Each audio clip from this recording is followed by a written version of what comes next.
Bonjour à tous, merci d'écouter VOA Afrique. C'est votre santé, votre avenir qui commence. Votre santé, votre avenir, c'est votre magazine d'information et d'éducation sur les problèmes de santé. À ce micro, je suis Rosine Monezero et Mohamedou Oumfa est avec moi dans ce studio pour la co-présentation. Bonjour Mohamedou. Bonjour Rosine, bonjour à tous. Nous consacrons cette édition à la lutte contre l'épidémie d'Ebola déclarée par les autorités congolaises le 8 mai dernier. Nous ferons le point avec le ministre congolais de la Santé. C'est une riposte qui est basée sur la surveillance, la détection des cas, la surveillance de contact et des mesures d'hygiène dans tous les lieux publics au domicile. Et un autre volet, c'est les enterrements qui doivent être sécurisés. Nous parlerons de la campagne de vaccination qui a débuté le 21 mai dernier. C'est une vaccination en ceinture, c'est-à-dire on vaccine les contacts des cas confirmés et leurs contacts et ainsi bien sûr les agents de santé, ceux qui s'occupent des enterrements dignes et sécurisés pour s'assurer qu'eux sont protégés.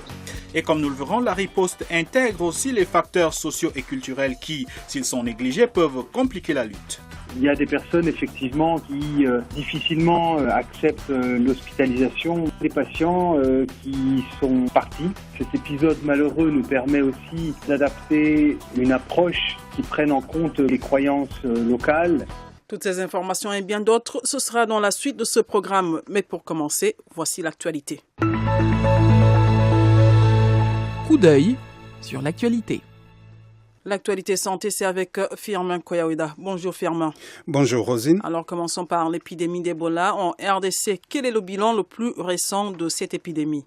Alors Rosine, à la date du 22 mai 2018, la situation épidémiologique était la suivante. Au total, 58 cas ont été signalés, parmi lesquels 30 confirmés, 14 probables et 14 suspects. Les investigations ont invalidé 8 des 17 cas probables historiques rapportés à Bikoro. Pour rappel, ces décès communautaires étaient survenus dans la semaine précédant la déclaration de l'épidémie. Et une campagne de vaccination se déroule actuellement dans le pays. Comment ça se passe? C'est le 21 mai dernier qu'a débuté la campagne ciblée de vaccination avec le vaccin expérimental RVSV-Zevob. Ce vaccin est jugé très efficace par l'Organisation mondiale de la santé, OMS. Le vaccin a d'abord été injecté aux malades, puis ce sera le tour des personnes en contact avec des cas suspects et enfin les contacts des contacts. L'OMS a déclaré que quelques 10 000 personnes devraient être vaccinées d'ici à la fin juin. L'ONG Médecins sans frontières note néanmoins beaucoup de confusion à propos de cette campagne de vaccination. Tout à fait, Rosine. Beaucoup de personnes sur le terrain en RDC se posent des questions sur ce vaccin et se demandent qui doit être vacciné. Jean-Clément Cabrol, coordonnateur médical d'urgence de MSF, a organisé le 24 mai dernier une conférence de presse sur la question. Il a estimé qu'autour de la vaccination, le message ne s'est pas bien fait. Il pense que le fait d'utiliser des mots comme vaccination expérimentale ne facilite pas les choses. Il souligne également que tous les discours autour du vaccin ont fait naître sur de faux espoirs d'une campagne massive de vaccination qui allait régler le problème d'un coup de baguette magique. Il a également fait état de menaces visant des membres du personnel médical accusés d'apporter eux-mêmes la maladie. Enfin, il a révélé des problèmes logistiques qui font que la capacité est de 40 vaccinations par jour, alors que pour chaque cas confirmé, environ 80 personnes devaient être vaccinées. Signalons pour finir sur l'épidémie d'Ebola que quelques cas de négligence ont coûté des vies. En effet, 3 patients contaminés par le virus Ebola ont quitté contre l'avis des médecins l'hôpital de Mbandaka entre le 20 et le 22 mai dernier. 2 de ces 3 malades sont depuis décédés. Dans les 3 cas, tous les efforts ont été faits par le staff sur place pour convaincre les patients ainsi que leurs familles de ne pas quitter le centre afin de poursuivre les soins, note Médecins sans frontières. Malheureusement, ils n'ont pas suivi les conseils des médecins. Vous suivez Votre santé, votre avenir sur VOA Afrique. Rendons-nous maintenant au Nigeria où une épidémie de choléra a tué 12 personnes dans l'état de l'Adamawa. Effectivement, Rosine, 12 personnes sont mortes du choléra en 4 jours dans l'état d'Adamawa, dans le nord-est du Nigeria, a annoncé le ministre régional de la Santé le 23 mai dernier. Un total de 142 personnes ont été infectées et des équipes médicales ont été envoyées dans la communauté affectée pour contenir la propagation rapide de la maladie. Toujours selon le ministère régional de la Santé, les équipes médicales n'ont pas encore découvert la cause de l'épidémie. Merci Firma.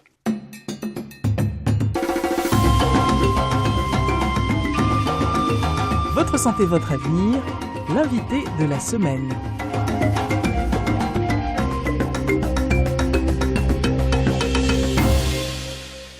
Déjà 22 morts liés à l'épidémie d'Ebola. C'est tout au moins le bilan communiqué par le ministère congolais de la Santé à la date du 25 mai 2018.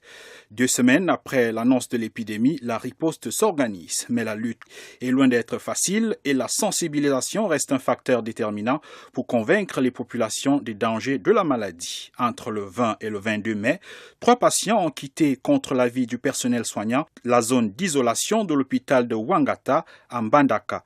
2 des 3 patients sont décédés. Comment et pourquoi cela a-t-il été possible?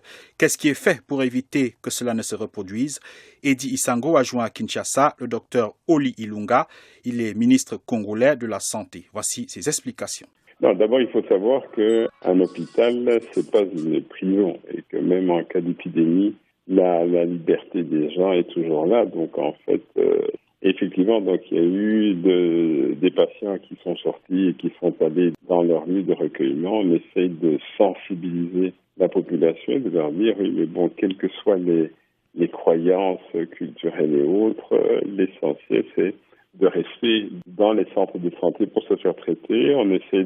Ça fait partie du travail de la sensibilisation communautaire qui doit continuer. Les autorités religieuses, coutumières, tout cela doivent être impliqués parce qu'il y a beaucoup de croyances autour de la maladie à virus Ebola. Y a-t-il pas d'autres dispositions qui sont prises? Vous parlez des sensibilisations, mais sortir, prier ou se recueillir, ce que les gens sont... Non, mais un hôpital n'est pas une prison. Donc vous ne savez pas retenir un malade qui veut sortir. Donc ça s'est passé dans d'autres endroits. La seule disposition que nous avons prise, c'est nous avons décidé de mettre le centre de traitement en dehors de la ville. Je crois que loin, parce que l'hôpital où il est situé maintenant, c'est quand même en plein centre-ville, avec beaucoup de fréquentation. Donc on pense que avoir un centre de traitement un peu à l'écart de la ville où les gens, ça c'est le premier point. Deuxième point, renforcer tout ce qui est encadrement psychosocial des patients. C'est vrai que certains peuvent souffrir de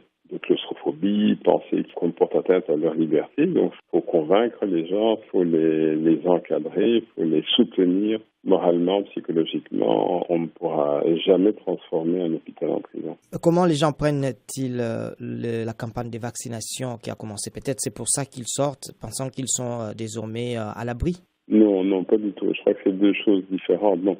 Par rapport aux personnes qui sont sorties, donc il y a des psychologues ont parlé avec les épouses, avec l'entourage. Donc eux, ils parviennent aussi à cerner le problème à ce niveau-là, au niveau du type de soutien dont les patients ont besoin. La campagne de vaccination, ça c'est autre chose. On a bien expliqué que la campagne de vaccination, c'est pas pour les malades. La campagne de vaccination, c'est pour les contacts des contacts et les professionnels de la santé qui sont en première ligne.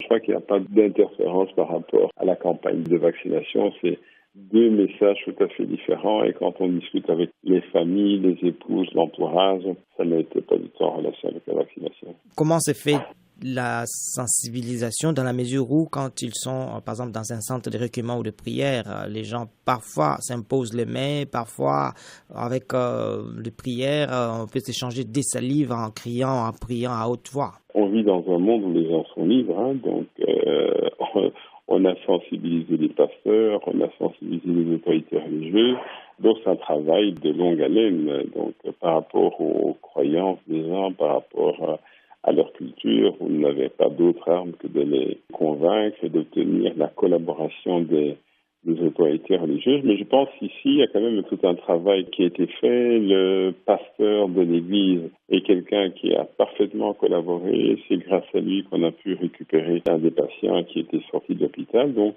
il y a quand même toute une collaboration qui se met en place et toutes les personnes de l'église qui avaient été en contact avec le malade sont devenus des contacts qui doivent être surveillés, suivis.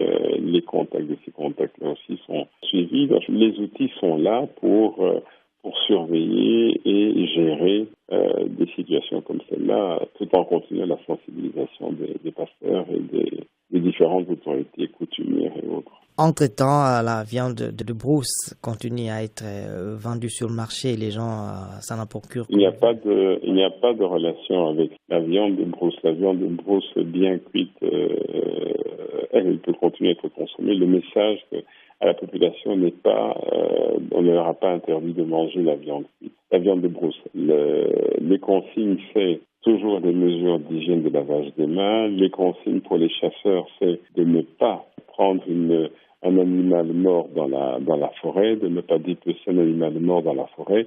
Mais un animal tué normalement par la chasse et qui est cuit normalement, on n'a jamais interdit aux chasseurs de manger la viande grosse. Restons en RDC avec le ministre congolais de la Santé, évoquant cette fois un autre aspect de la lutte avec la campagne de vaccination en cours. Un vaccin autour desquels règne parfois une certaine confusion. Tout d'abord, le docteur Oli Ilunga lève l'équivoque concernant le caractère expérimental de ce vaccin. Il est interrogé cette fois par Idriss Fall. Je crois qu'il faut être très clair. C'est un vaccin qui est au stade 3B des essais cliniques. Le vaccin 3B, ça veut dire que c'est un vaccin qui a démontré son efficacité. Donc l'efficacité ne doit plus être prouvée. Toutes les personnes qui ont été vaccinées en période d'incubation ne développent pas la maladie. Et donc 3B, c'est un vaccin dont l'efficacité est prouvée, mais qui est en attente d'autorisation de commercialisation. On nous dit qu'il y a 2 personnes qui ont pu guérir après avoir été testés positifs de l'Ebola? Tout à fait. Donc en fait, les 2 premiers cas positifs de Bikoro ont pu quitter l'hôpital de Bikoro il y a 2 jours. Donc ça, c'est simplement lié au fait que dès le départ, ils ont été mis dans des bonnes conditions de traitement. Donc toutes les complications qu'ils avaient développées ont pu être traités correctement et ils ont pu être guéris et ont pu être déchargés. Donc ce n'est pas inhabituel, c'est-à-dire qu'il y a des gens qui survivent à Ebola dans le passé également. La République démocratique du Congo en est à sa 9e épidémie. Quelles sont les mesures prises vraiment pour empêcher la propagation? Non, en fait, c'est ça. Je pense qu'on est à la 9e crise, mais il faut savoir que c'est un virus qui est dans la forêt. C'est un virus qu'on ne saura pas éradiquer de sitôt. Donc, en fait, c'est un challenge pour les scientifiques du monde entier. Les mesures que la République démocratique du Congo prenne, c'est toujours d'avoir des mesures de surveillance très strictes. Et lorsqu'il y a un cas, la riposte, nous la voulons toujours très efficace. Donc, c'est surtout ça que nous faisons. Le plus important, c'est une riposte efficace qui est basée sur la surveillance, la détection des cas, la surveillance de contact et des mesures d'hygiène dans tous les lieux publics, au domicile. Et un autre volet, c'est les enterrements qui doivent être sécurisés. Nous remercions le docteur Oli Ilunga, ministre congolais de la Santé. Quelqu'un l'a vécu? Voici son témoignage. La lutte contre l'épidémie d'Ebola se heurte parfois à des croyances culturelles et religieuses. Comme nous vous le disions plus tôt, 3 patients avaient quitté la zone d'isolation de l'hôpital de Ouangata à Mbandaka. Parce que sa santé ne s'améliorait pas, l'un des patients a été conduit chez un pasteur. Eddie Sango a joint le pasteur en question. Il s'appelle Élisée Thomas. Il nous raconte ce qui s'est passé.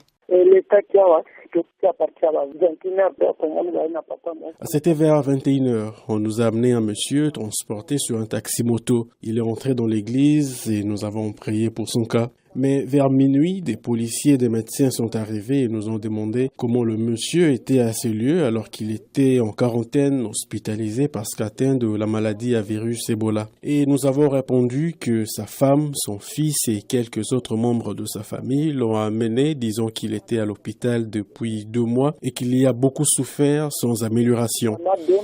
Ils nous ont dit que c'était quelque chose de ténèbres et que ça nécessitait la prière. Nous l'avons dès lors relâché et au matin, les agents du service de santé sont venus prélever les identités de moi-même, de mes disciples et de tous les fidèles qui étaient à l'église, près de 70 personnes. Après cela, ils sont venus désinfecter les lieux, mais nous attendons car ils ont promis de venir pour faire le test de dépistage.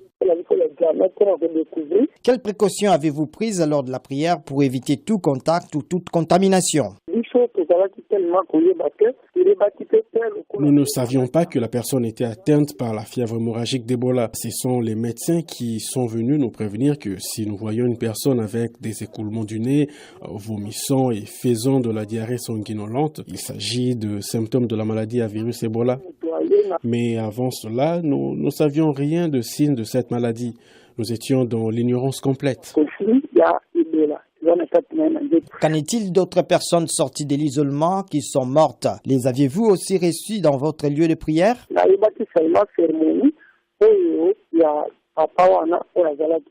Le seul cas que je connais est celui du monsieur pour lequel nous avons prié. Tout le reste, je l'apprends à travers la radio, mais je ne les ai pas personnellement vus. Comment se passe votre cérémonie? Que faites-vous durant la cérémonie?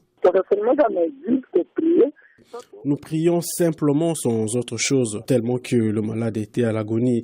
On l'avait étalé sur une natte. Aucun de nous ne l'a touché de sa main. Que ferez-vous maintenant? Allez-vous vous faire vacciner puisque vous êtes des personnes contacts? Nous avons reçu des conseils des médecins. Dès que nous avons un cas pareil, nous devons les appeler. Nous avons leur numéro de téléphone. Ceux qui sont venus nous ont promis de faire le dépistage et de nous soumettre aux soins, mais ils ne sont plus revenus. Nous remercions le pasteur Élisène Thomas pour son témoignage. Les autorités congolaises et ses partenaires semblent avoir compris que les facteurs socioculturels doivent être intégrés dans la lutte. C'est en tout cas ce que nous a confirmé le docteur Julien Reckman, chef de mission de Médecins sans frontières en RDC. Son témoignage a été recueilli par notre confrère Yacouba Ouedraogo. En réalité, on est dans une zone qui est au niveau de la population, une zone où les croyances traditionnelles sont encore relativement fortes. Et c'est vrai que cette maladie qui est finalement peu connue peut créer des peurs. Donc il y a des personnes effectivement qui difficilement acceptent l'hospitalisation malgré nos efforts pour expliquer la situation. Et donc voilà, effectivement il y a des patients qui sont partis. C'est malheureux, mais on est parvenu à recontacter les familles, à les convaincre et à récupérer les personnes ou malheureusement les corps, puisqu'ils étaient déjà dans un stade avancé de la maladie. Cet épisode malheureux nous permet aussi, avec le ministère de la Santé, d'adapter une approche qui prenne en compte beaucoup plus les croyances locales et, disons, la structure sociale et la structure politique locale. Ces 3 personnes ont été retrouvées mortes. En fait, il y a une personne qui a été récupérée, qui était toujours vivante. Et les corps, aujourd'hui, les 2 autres ont été enterrés de façon encadrée et correspondant aux règles de sécurité les plus élémentaires en termes de lutte contre l'épidémie d'Ebola. Comment se passe tout cela avec la campagne de vaccination qui a été lancée justement par rapport au virus? Aujourd'hui, la campagne de vaccination sur le terrain concerne le ministère de la Santé et l'OMS. MSF, pour le moment, n'a pas encore lancé sa propre campagne de vaccination, qui commencera un petit peu plus tard, aussi pour mettre en place, disons, les conditions idéales pour pouvoir le faire. Comment les populations vivent cette épidémie avec les croyances ancestrales qui, quand même, ne rendent pas la tâche assez facile à ceux qui veulent lutter contre la maladie?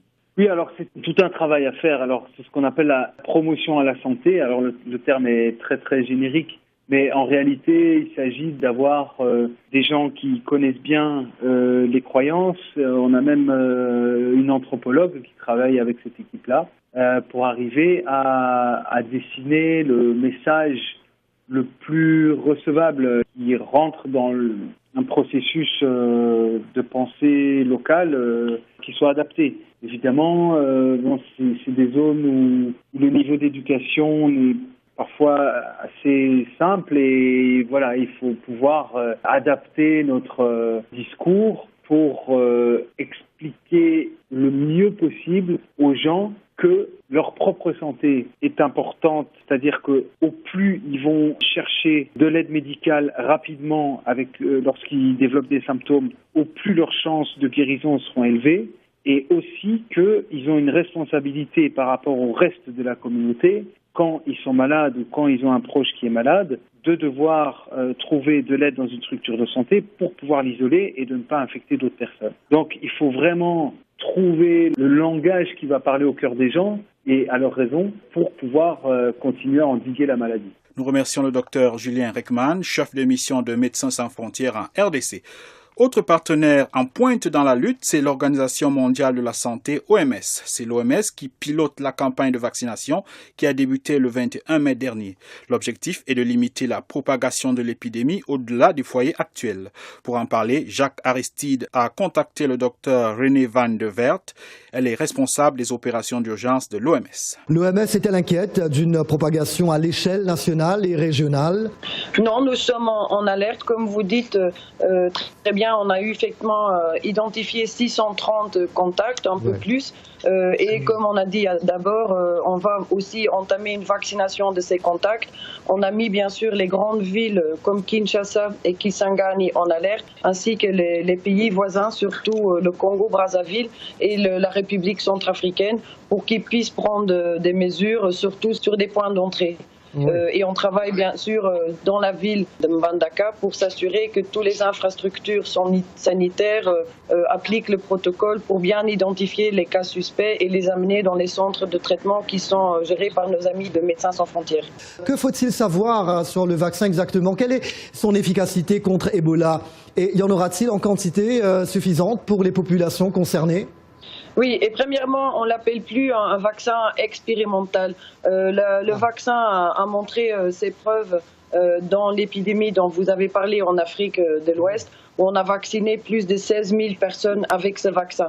Le protocole qu'on utilise ici en RDC, c'est ce qui a été recommandé par un comité d'experts qui a estimé que le risque lié à ce vaccin, parce qu'il est, comme vous l'avez dit, pas encore homologué, ne dépassait pas le risque lié à l'épidémie. En termes de vaccins, nous avons effectivement commencé la vaccination à Mbandaka et nous sommes aussi en très étroite collaboration avec nos collègues de Médecins sans frontières pour qu'ils puissent commencer la vaccination à Bikoro et à Iboko. Jusqu'à maintenant, on a plus ou moins 8000 doses dans le pays. Le producteur de ce vaccin, qui est Merck, a mis à la disposition déjà 10 000 doses chez le fournisseur. Comme on a expliqué, c'est une vaccination en ceinture, c'est-à-dire on vaccine les contacts des cas confirmés et leurs contacts. Et ainsi, bien sûr, les agents de santé, ceux qui s'occupent des enterrements dignes et sécurisés, pour s'assurer qu'eux sont protégés. L'OMS avait alors été vivement critiqué pour la lenteur. On parle de l'épidémie en Afrique de l'Ouest pour sa lenteur. Docteur Van de Weerd, qu'est-ce qui a changé depuis dans votre plan de lutte contre la maladie? On a mis à disposition beaucoup plus de moyens. Comme j'ai dit, on a plus de 100 personnes déjà sur place. La deuxième chose, c'est qu'on a adopté un centre de commandement. Ça veut dire, moi, je vais partir en Mbandaka demain, j'aurai une ligne de communication directe avec Kinshasa et le siège. Ce qui veut dire que les informations vont être partagées beaucoup plus rapidement et d'une manière beaucoup plus transparente. Et le troisième exemple, c'est le financement. On a maintenant des financements à notre disposition pour pouvoir déployer des mesures importantes.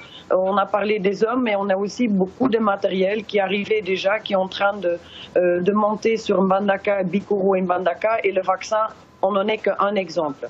Docteur Van de Weerd, avec les vaccins et les traitements à l'étude depuis quelque temps, et là on parle de l'efficacité de ce présent vaccin, n'est-ce pas? Serait-il possible un jour d'éradiquer Ebola? Ça sera difficile à éradiquer le virus. Ce qu'on peut néanmoins faire, c'est mettre en place les mesures pour que le contact entre le virus et l'homme et sa transmission peut être mieux géré, et surtout maintenant avec le vaccin, surtout réduire le taux de mortalité d'une manière très significative. Et ça veut dire aussi donner de l'espoir aux patients de l'Ebola.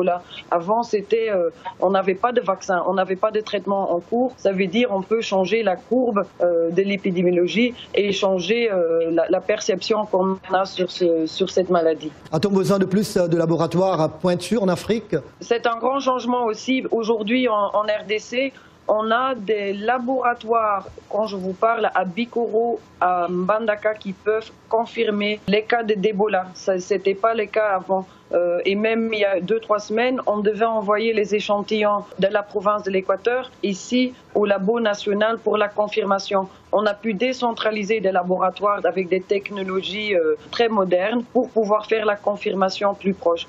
Il reste bien sûr s'assurer que le personnel soit bien formé sur ces technologies, qu'on forme aussi le personnel sur la biosécurité, parce que ça reste quand même un virus qui est dangereux. Mais moi, je dois dire qu'en quelques années, j'ai vu un grand changement dans dans le déploiement de cette technologie sur le terrain. Et comme je vous dis, avec nos collègues de Médecins sans frontières, on a cette technologie aujourd'hui même à Bikoro.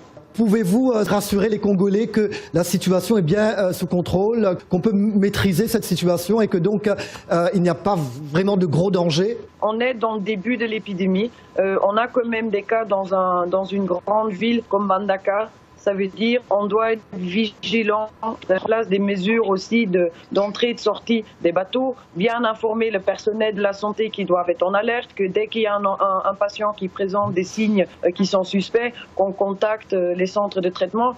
On n'est pas du tout dans la phase où on est sorti de l'auberge, si on peut dire. On est dans la phase début de l'épidémie. Mbandaka, c'est une grande ville avec un grand port, avec beaucoup de bateaux. On doit être vigilant et en mettre en place les mesures de contrôle sanitaire. Nous remercions le docteur René Van de Wert pour toutes ces explications.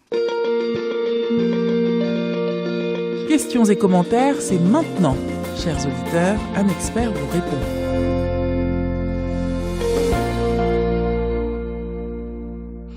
Voici le moment, chers auditeurs, nous vous donnons la parole pour poser vos problèmes de santé. Notre consultant, le docteur Armand Guincap, a répondu à vos questions.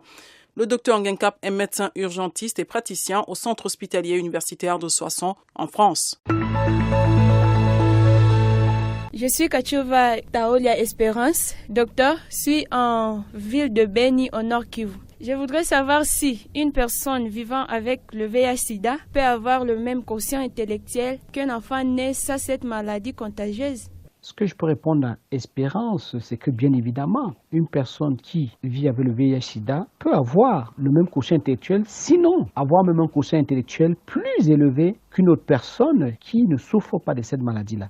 Mais il est évident qu'il faudrait que cette personne infectée par le VIH-Sida n'ait pas développé des complications infectieuses cérébrales comme des toxoplasmoses cérébrales ou des tuberculoses cérébrales, parce que ça, c'est malheureusement les complications du VIH qui peuvent endommager le potentiel intellectuel. Et bien évidemment, il faudrait que cette personne qui vit le VIH-Sida puisse bénéficier assez précocement d'un traitement antirétroviral qui va permettre de rendre sa charge virale indétectable et qui lui permettra de vivre comme une personne qui n'a quasiment pas été infectée par le VIH-Sida. Bien évidemment, cette personne également, pour qu'elle puisse garder tout son potentiel intellectuel, devra avoir un excellent soutien socio-psychologique de son entourage, parce que un désordre psychologique, un trouble de l'humeur chez cette personne-là peut être source d'une dépression mentale. Et une dépression mentale, malheureusement, peut agir négativement sur le quotient intellectuel de la personne et rabaisser ce quotient intellectuel-là à une valeur nettement inférieure à celle qu'elle se devait être. Voilà ce que je pouvais répondre à Espérance par rapport à sa question.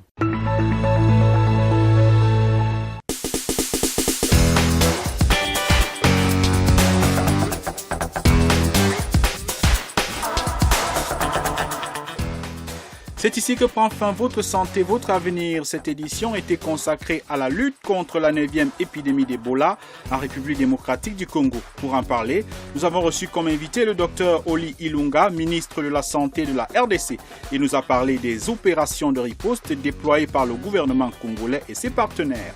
Nous avons aussi écouté le témoignage du pasteur Élisée Thomas qui a accueilli un patient. Le dit patient avait quitté le centre d'isolation de Mbandaka pour chercher guérison grâce à des prières.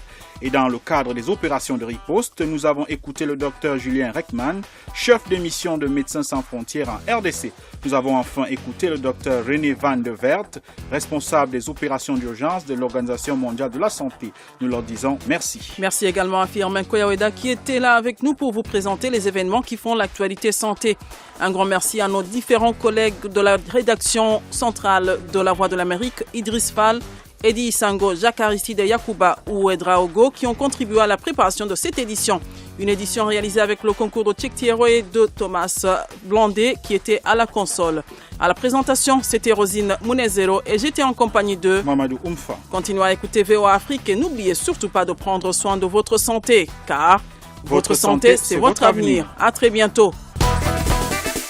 C'était Votre santé, votre avenir, une production de VOA Afrique. Pour vos commentaires, vos questions ou vos témoignages, retrouvez-nous sur voafrique.com ou sur notre page Facebook VOA Afrique.